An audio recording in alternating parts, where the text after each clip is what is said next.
So Lewis, come on up here. Lewis, I met several years ago. I was introduced by one of our other speakers, and he runs a group called at the time he was running a group called the Business Owners Council, which was a similar gathering of in his case, often more advanced founders and CEOs. Lewis has written 4 books. He's sold 2 companies to public companies. He's had more mistakes, I think you explained, than you can remember.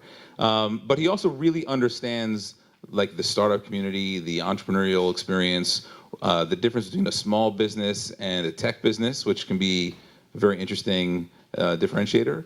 And so, you know, you guys, many of you know that Che was our expected guest speaker. And so I want you to know that Lewis was not like, you know, this isn't a B-rate fill-in. Lewis is a ridiculously amazing speaker who I happen to have built a good relationship over the last few years, who is doing us a favor. So please help me give Lewis a big round of applause for joining us tonight. Thanks very much.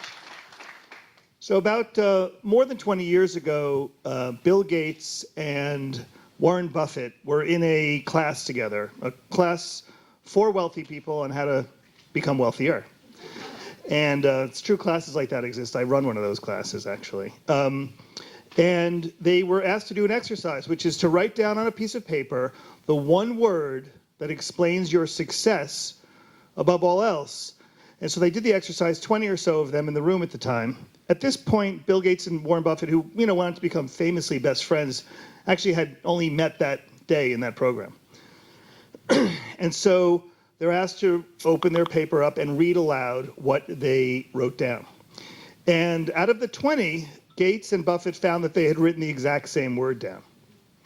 And that word was focus.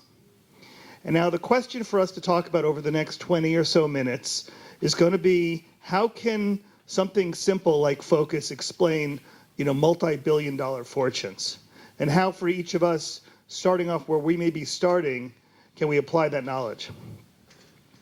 So I run a program called Birthing of Giants, and it's a school for entrepreneurs of a certain size. Neighborhood of, let's say, $10 million, up to about $150 million in revenue, owners only, no professional CEOs, no paid employees, just 100% owners. And we spend 1 week, and we go to Duke University or UCLA different times a year, and we hole up for a week, and we focus. And the reason why they like to be in that room with each other is because finally they are in a room with people who look at the world the way they do. So for the next little bit of time, I want to share with you the 3 behaviors that we focus on during that week. But I want to preface it by saying that nothing I'm going to tell you about requires anything like advanced training.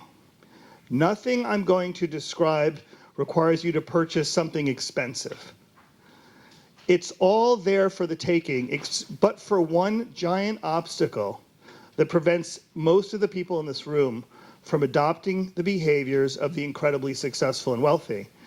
And that is your middle-class upbringing. Now, I come from a middle-class family. I grew up in New York City public schools. I can relate to the middle-class experience. But the behavior of the middle class, the things we are taught by our parents, by our schools, ultimately by our bosses and employers, are the very things that prevent a lot of us from behaving like the very successful. There's some startling statistics coming out about how wealthy people move away from everyone else and they go to live with other wealthy people. And this is like a version of a brain drain. This means that people who have the secrets or the behaviors or the mentalities of very successful people are leaving the towns that you live in and moving to towns to be with people like them. And again, you might think it's because it's a gated community, it's a bigger house, that sort of thing. It is primarily driven by the fact that they are uncomfortable being around middle-class people once they learn how to tap into the behavior that explains their significant success. So the first thing that they demonstrate is that they spend more time doing fewer things that they're really good at. Again, no laser beams here. Really straightforward stuff. So how is it possible to explain a multi-billion-dollar fortune by spending more time doing fewer things that you're really good at? Well, when we surveyed them, the very wealthy, self-made wealthy. I've surveyed about 1,100 successful people, and they're all, by definition, they had to be self-made. How do you explain that? When we ask them how many things do they think they're good at, the middle class people I surveyed, those are people who started out life in the middle class and have stayed in the middle class, told us they're good at about 6 things that have to do with how they make money. And as we looked at different levels of wealth, we found that the wealthiest people we surveyed, now these are people with about $100 million, that type of person, told us they're good at 1 or 2 things that has to do with how they make money.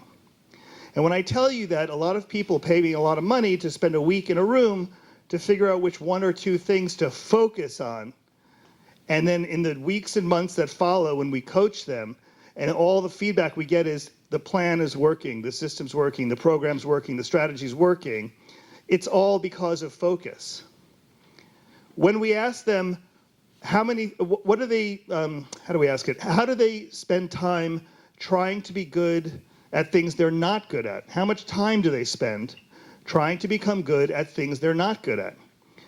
And when we ask the middle class, they spend the most amount of time trying to become good at the things they're not good at. And the very wealthy spend the least amount of time trying to become good at things that they're not good at. If you were looking for something singular, something that you could take home from these great events that Aaron holds, and ask yourself, well, what could be applied here that could create a huge impact in my life? The fact that you now know that the self-made wealthy concentrate on 1 or 2 things, and they try to do as little of everything else as possible, and they don't try to become good at everything else, is the key to wealth creation. Why is that such a big deal? Because everyone in this room who has a job right now is probably being told 2 things. 1, spread yourself thin. Become good at a lot of things so that your employer wants to keep you.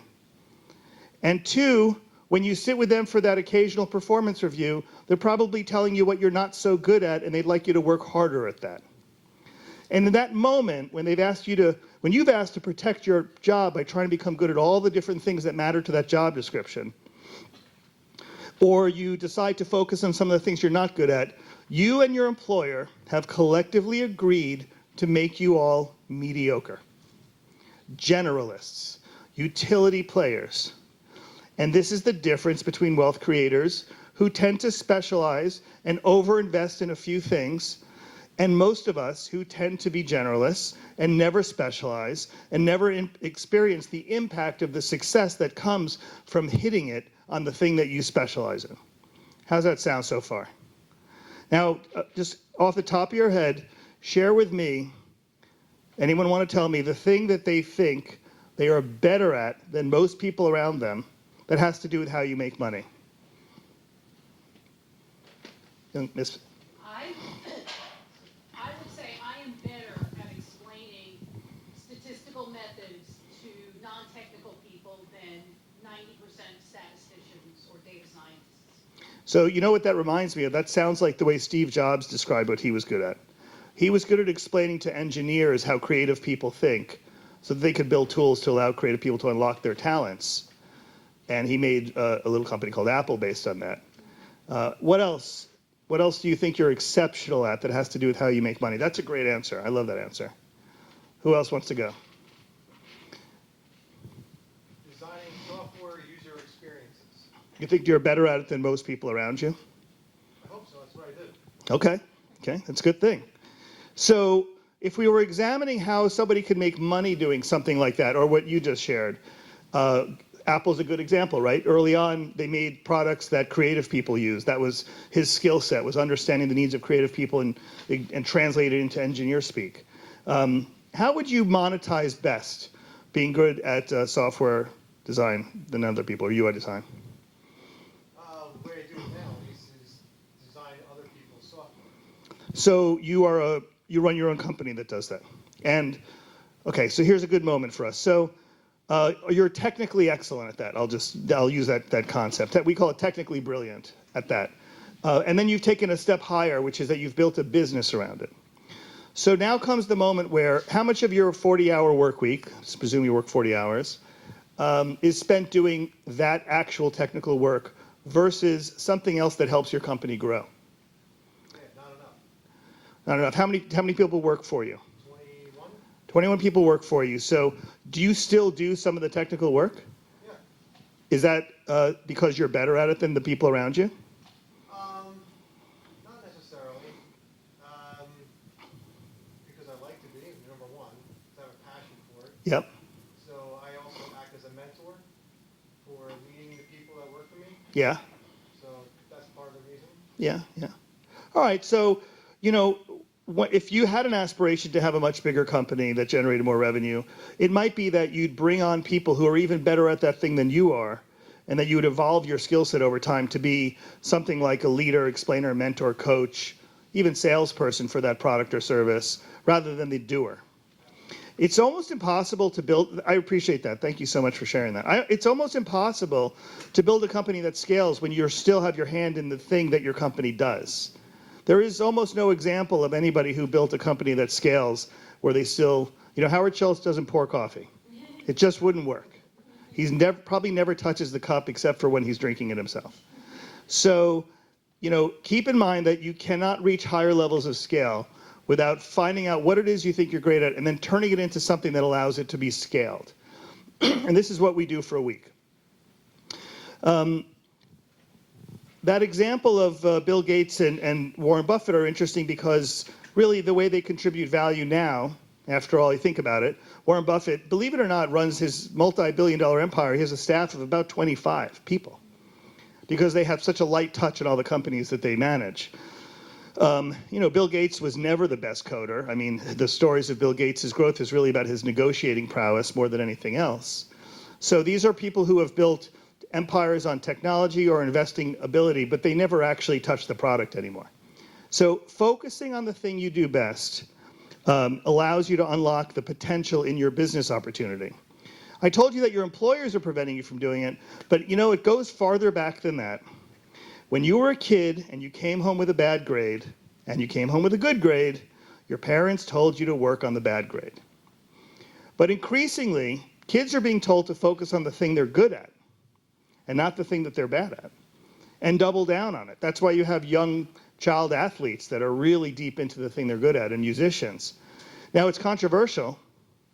It's not necessarily right for every parent, but the reality is this technique of doubling down on the thing you think you're good at and unlocking, for example, in those instances, they're trying to unlock scholarships and things like that for their kids, is really the entrepreneurial model. You have to make bets. You have to double down on those bets, and you have to try and be better at them than everyone around you. And if you succeed, you make money, and if you fail, you don't, which takes us to the second thing I want to talk about, which is how do you experience adversity? So the word entrepreneur is used a lot these days, and a lot of people describe themselves as entrepreneur. I'd be curious to hear from each of you or from some of you, what does it mean when you tell somebody you're an entrepreneur, if that's the way you describe yourself? What do you mean when you're saying that? Anybody want to volunteer? I mean, I've worked a lot of places where we use that word quite a bit, but we all use it quite differently. So what does entrepreneur mean to any of you? Sir? Take risks. Take risks. Great answer. I would agree with that. Anything else? Fail. Fail. Great. I would agree with that totally. Turn ideas into viable business. That's a very good definition, too. Thank you. That's great. When you work for a company and you take on some risk and it doesn't work out, who pays the price for that failure? And how?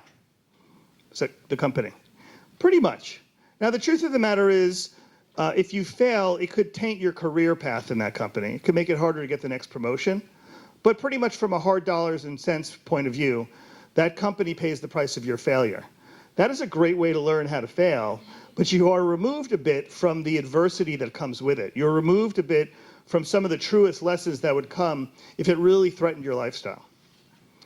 When we study people of all levels of wealth creation, it becomes apparent that at the lower levels of risk, lower levels of wealth, they're extremely uncomfortable with taking risk.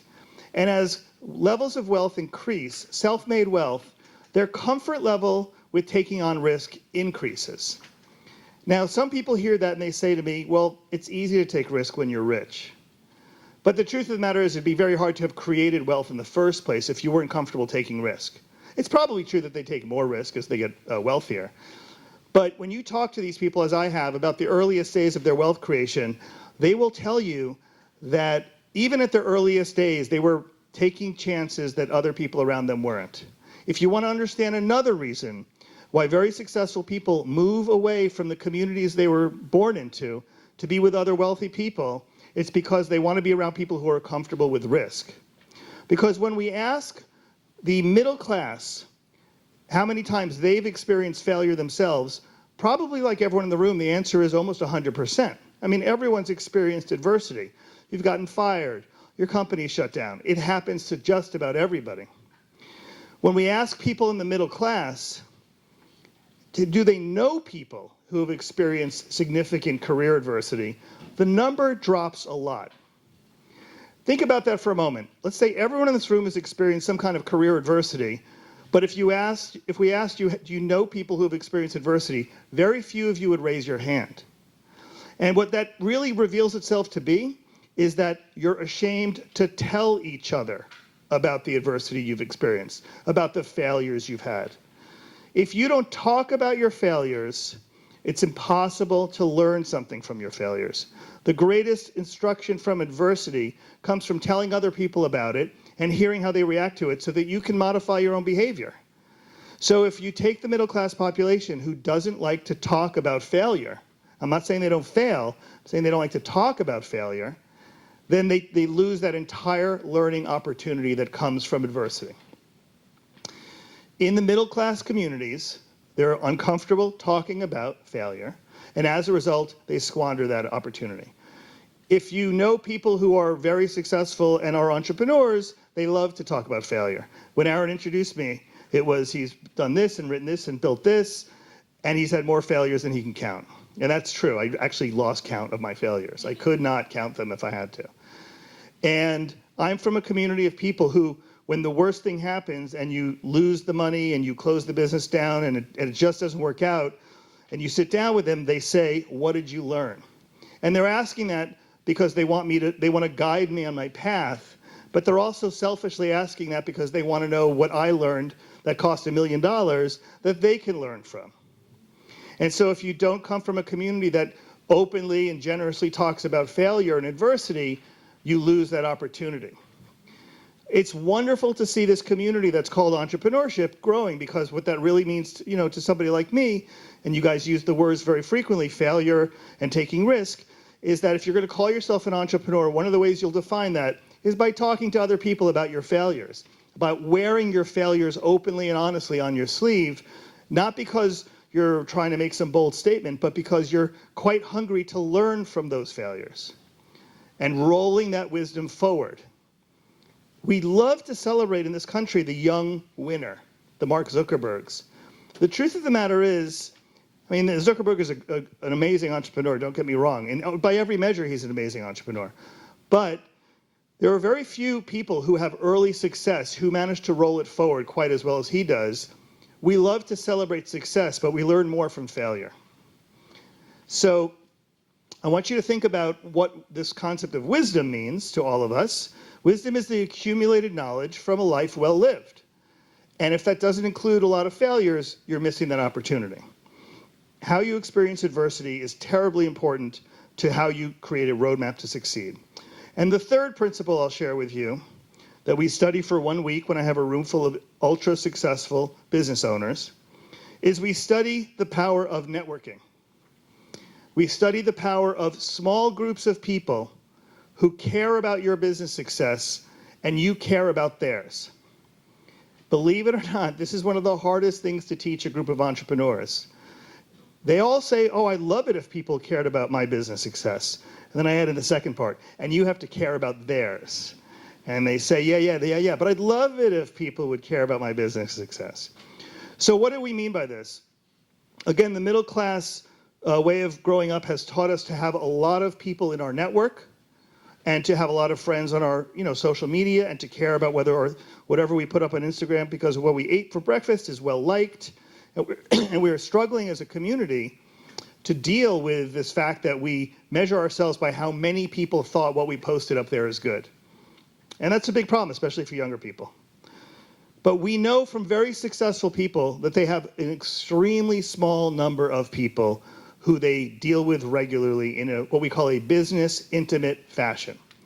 Business intimate, meaning they know a lot about you, you know a lot about them, and they know the important stuff. Like, next year I want to make this much money, or this in the next 6 months I want to find this many new clients. And you know that about them. And the reason why it has to be small is not for any Pollyannish reason. It has to be small because it's too hard to care about 10 people's personal interests in business. It's too hard to keep in your head. And so these groups are somewhere between 3 and 5 people who talk regularly, who email regularly.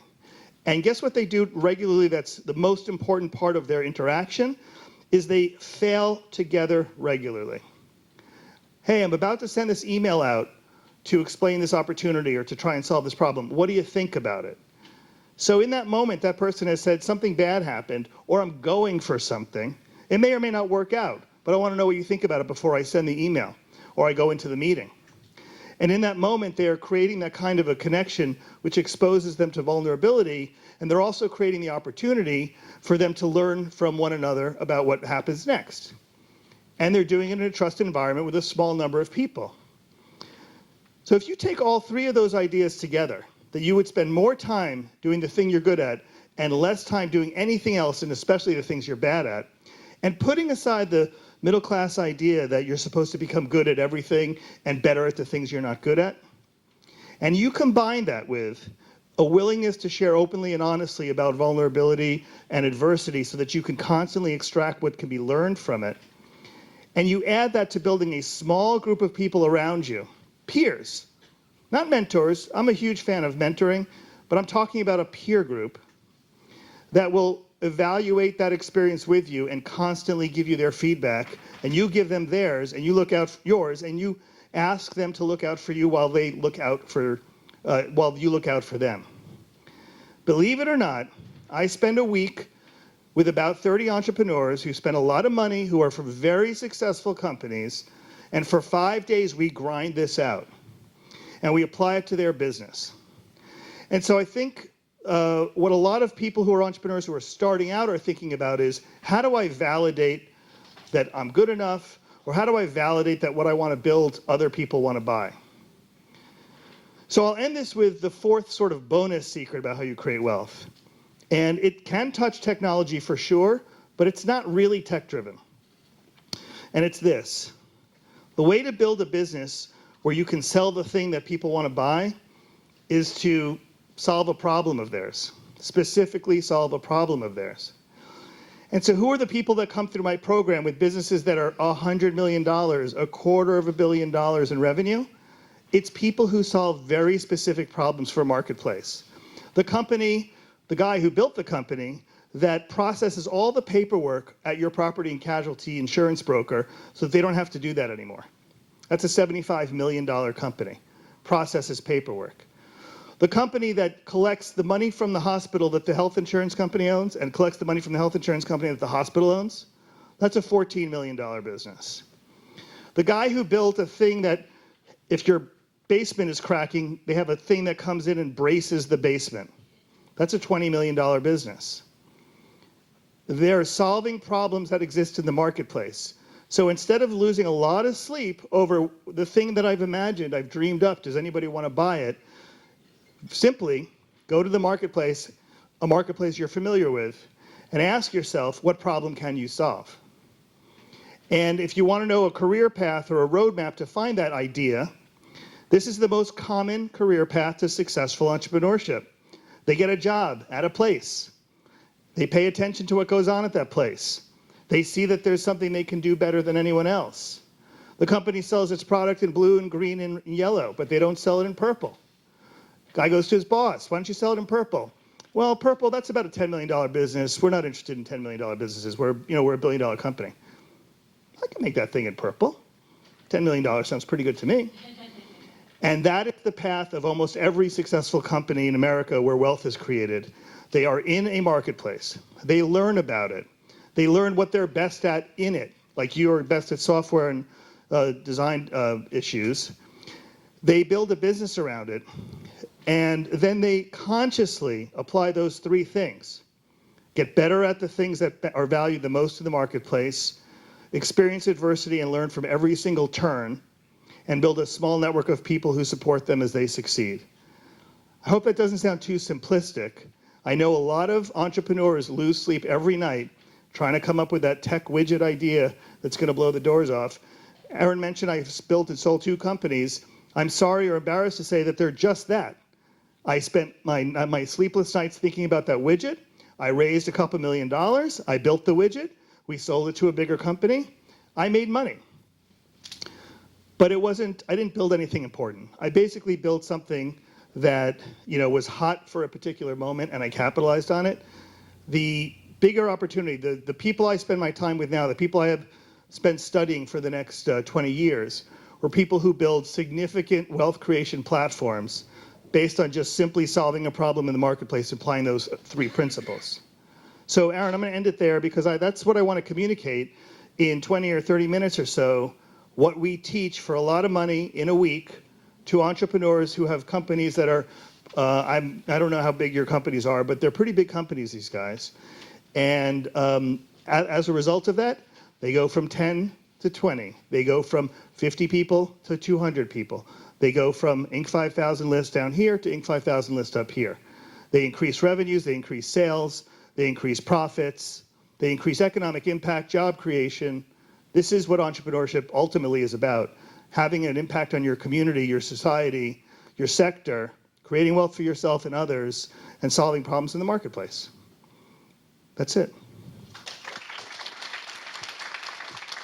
So, does anybody want to ask any questions about what I just talked about? Yes, sir. You want to grab that mic?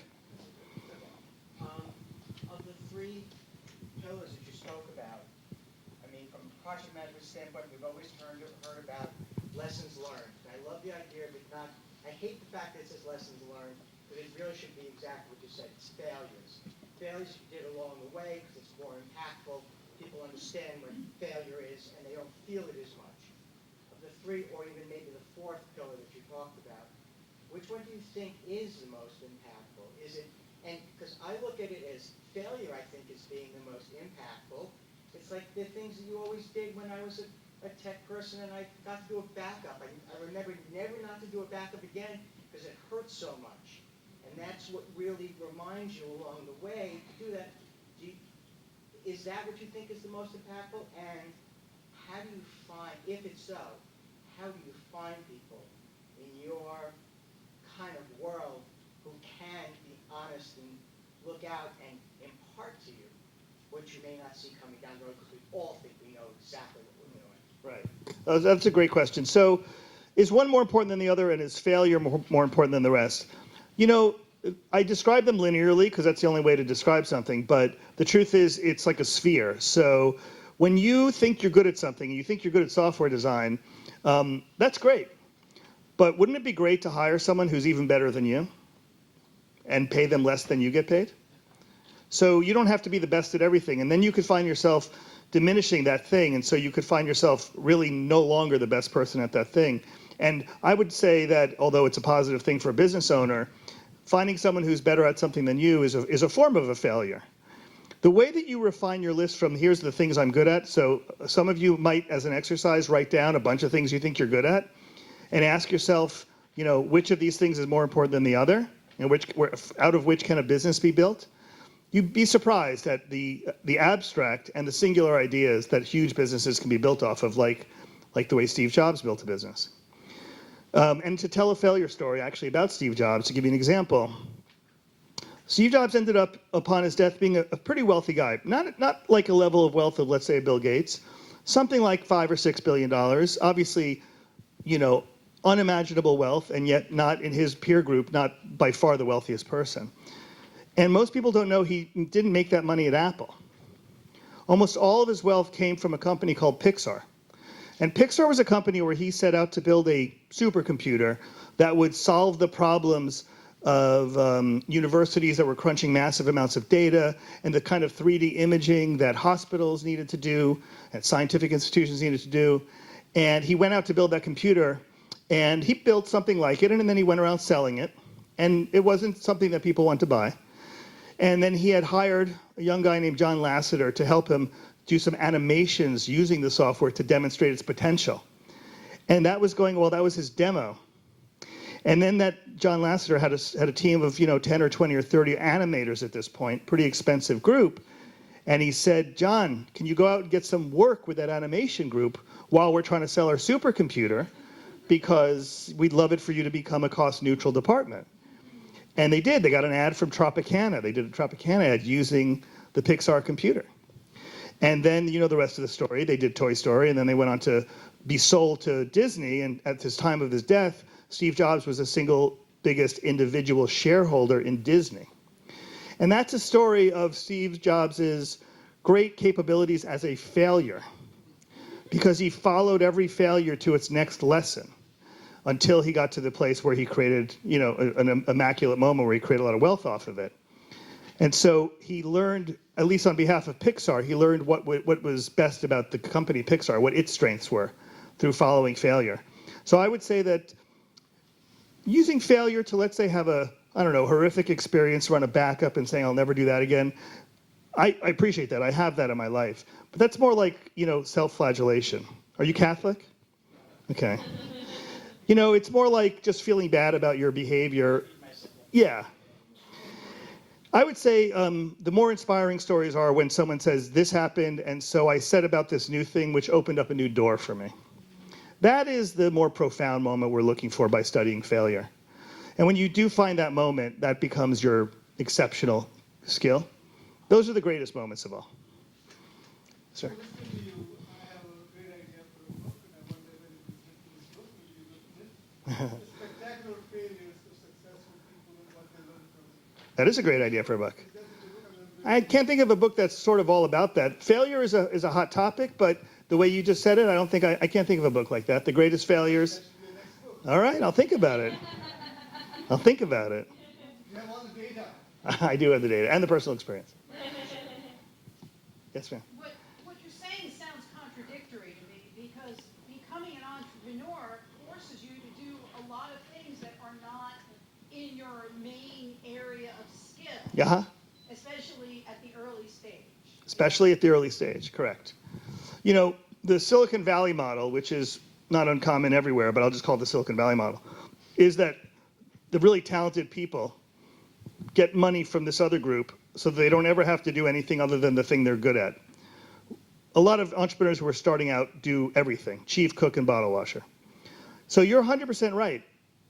And the way that a small business, small entrepreneur getting started, passes through that threshold is by finding some product or service that maybe nobody wanted to do before that, but you were willing to take on, and there's a high demand. So like, if you guys have heard of like junk luggers, they come to your house, or they take the junk out, and now they're like open, they'll come to your house as late as midnight. These are big businesses that said, we'll do something nobody wants to do. And they found such an audience so quickly who wanted that product or service. And these are usually, what they're called dirty jobs. I mean, they're not things that anybody would want to do. My business partner sold his warehouse filled with cardboard boxes for $110 million. So he had his tenants were cardboard boxes that people needed to store. So it was a document warehouse. It was a business that had a really great economic profile, spit out tons of cash, and he sold it for $110 million. And if you asked him, did he ever imagine himself being the document storage king of Brooklyn as a young man, of course he wouldn't have said that. But he followed opportunity, and he built a business that had a great value. I think that the way I would reverse your question is for the entrepreneur who's having to do too much of everything, is that if they're not finding a receptive market, they need to alter their offering or change. If that goes on for too long, because you're allowed to work 80 hours a week as a startup entrepreneur, but that won't work in the long run. So if you can't wean yourself off of the 80-hour work week where you're doing everything, then your business model is bad. There's a failure in that model, and there's a lesson in that model. Aaron. Kind of follow up on that point, though.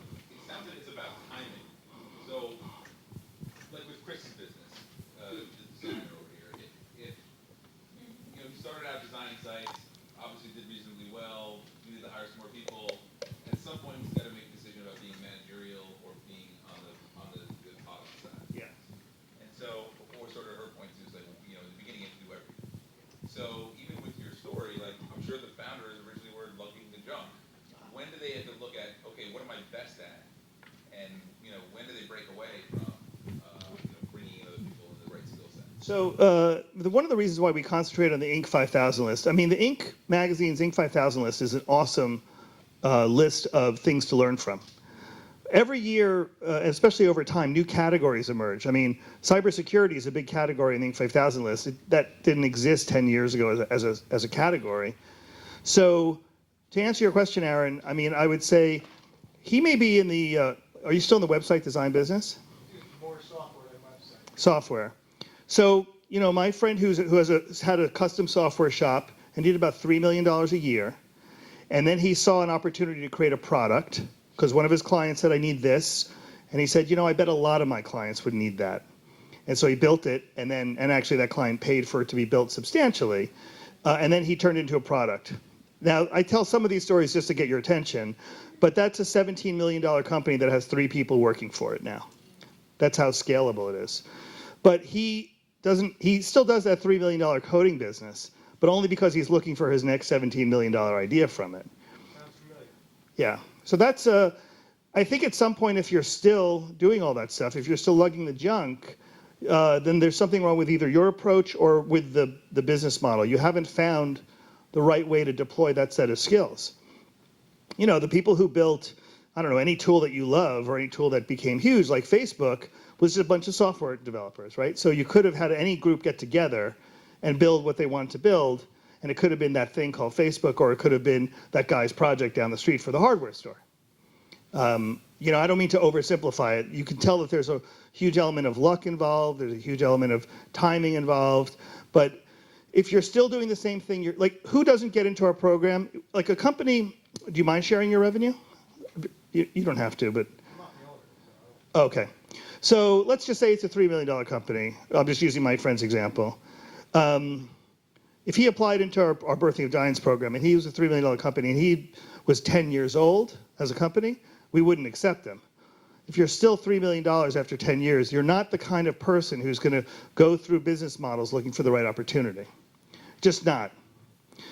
If he's a $3 million company, it's 2 years old, we pay attention. If that doesn't describe you, if your business is not that meteoric rocket business that's growing, you have to change business models if you want to be a very successful entrepreneur.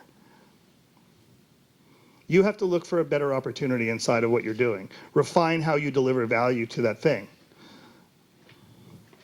I'm curious with all of this, how does vision or passion factor in to this kind of approach? Vision and passion, I think of those as two different things.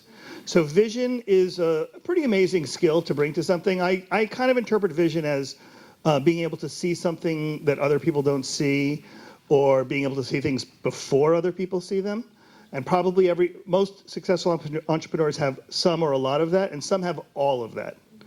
And so I can name a lot of successful people who can see things before other people see them, if that's what you mean by vision. They have to have that second skill, which is that they convince other people to go along with them. A friend of mine is the founder of Edible Arrangements, and so they have about 1,100 stores. They probably have like 1,300 now. That's how fast they're growing, because I know I saw that number. But when he had 1,100 stores, you know, they sell these arrangements, these fruit arrangements that you buy, you know, for an occasion, your mom's birthday or something like that. Mother's Day is huge. Valentine's Day is huge. And those things are about $50 a thing. So they're used to selling sort of episodically, like on Saturdays and stuff, $50 items. He comes along and says, you know, guys, we know how to handle fruit. We have storefronts. Why don't we sell smoothies? Now, it's a pretty straightforward thing, but he had 1,100 families, more or less, franchisees, that he had given a living to. I'm not sure he made any of them rich, but he had given them a living. He had changed their lives. And he went to them with this idea. So he was a visionary of a sort. And he said, let's make smoothies too. And they said, well, those are like $5 items. And people come in all day long. You know, it's so different than the way we do business. And he had to spend 2 years calling all these families that he had helped make successful and convince them to do the smoothies because they just didn't believe him. So I think you could be a visionary, but if you're not willing to put in the hard work to put yourself on the line and explain it. Now, passion, I would say, I'll probably have maybe a counterintuitive answer, which is passion for a thing, it has no value. Passion for a thing that makes you money makes a ton of sense. So you could love pottery, and you love doing it, but you haven't figured out how to make money doing it. And then Esther could also love pottery or really love the pottery world and start, pottery, not Pottery Barn, I don't think they sell pottery, but Potteries R Us all over the country.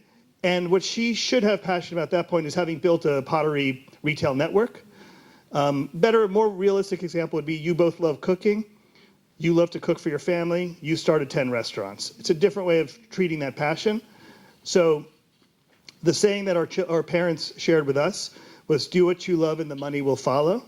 And what we say in our world is do what you love, but always follow the money. Yeah. Any other questions?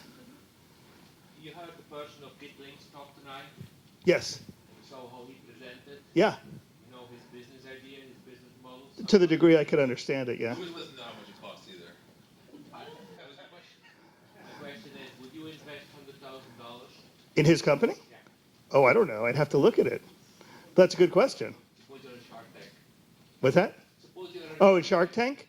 Well, I mean, you guys, I know Shark Tank has a lot of fans. I'm a big fan of it because I think it's great. It really teaches entrepreneurs. But, they do about 3 to 5 to 7 hours of grilling. What was your name again? Ian. So Ian would be grilled on camera for 3, 5, 7 hours.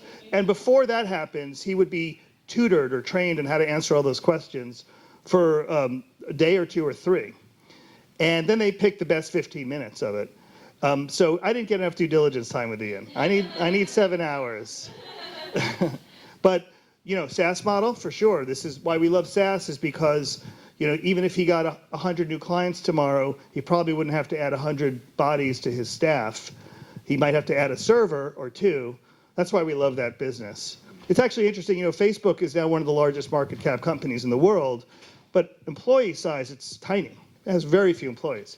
It's kind of interesting, I don't know, maybe heartwarming to me, because I think of entrepreneurship partly in terms of economic impact, job creation, that they're having to hire all these people to watch the news feeds and watch the fake news thing. And I'm glad that they're hiring people finally. I mean, they had such a low headcount for a company of their size. It was really nuts. But we do love SaaS models because, they're so scalable and they make so much money if they're the right product at the right time. How many of you think, for example, that having the best product matters most versus how many of you think that having the best marketing matters most? Product matters most, best product? 1, yeah, 2, best product? Okay. Best marketing. Yeah. I mean, I tend to agree, but it's troubling because Ian may have built, a better mousetrap and the business model is good, but now he has to become a great marketer. And actually, that cyber world is great because it's a great fear-based sell, really, Yeah. Although, don't you think that's changing now with social media? Which part? That marketing aspect does not have to be as. You mean because consumers say what they like or don't like? Maybe. There is now. Yeah. Need easy kind of situation that you can spread like wildfire. Maybe. I look at stupid things like spinners and Like the fidget spinners, yeah. Yeah. Just suddenly take off and then something changes. Yeah. I don't know. I'm not sure we'll ever know. In this topic, it's about mind share. I mean, you really only have so much attention to give. And even though we've learned how to multitask over the last couple decades, there's a limit to our attention span. And if you want to go back to where we started, which is do fewer things better, all this stuff that vies for your attention is also turning you into somebody who does less of a small number of things. And that is a hard skill to master in this day and age. But there's a lot of people who want your attention because they want to convince you that their widget is the right thing to sell you. Try and show the discipline. You know, makers and takers, right? Everyone in this room wants to be a maker, but the world wants to turn us into takers. And well, they should. That's their job. And if any one of us is successful, it's because we turn the world into takers. But individually, you want to be a maker. Okay, Yeah. last one. Last question. Quick question. When you say middle class and self-made, what are you looking at? What's that persona? Okay, that's a great question. And I didn't explain it because it takes a little while, but a middle class person, for my research, has to have two qualities. They have to have an income between $50,000 and $80,000. Now, I know we're in the New York area, so that doesn't sound right, but $50,000 is the median income in America. The median household income in America is $50,000. So $50,000 to $80,000 actually makes up 20% of the U.S. households. And the second is they can't have a net worth greater than $1 million. Those two criteria, you make it into my middle class group. That's a great question because a lot of people think it's something in your heart, right? But that's not what we use for survey purposes. And then the other end is self-made. You cannot be in my survey as a self-made person if your family gave you more than $50,000 in the course of your life, including the cost of your education. So I'm not going to ask you to raise your hands, but if your family gave you more than $50,000 to go to school, I don't care how much money you make, you would not make it into my self-made millionaire survey. So those are my two. Who are some surprising people who've made that list? Well, that's a great question. I don't know the answer. I'm not allowed to know the answer. We do these blind surveys. They're not going to take my surveys if I get to know their names. Yeah. I snuck in an extra question. How about a big round of applause for Louis Schiff?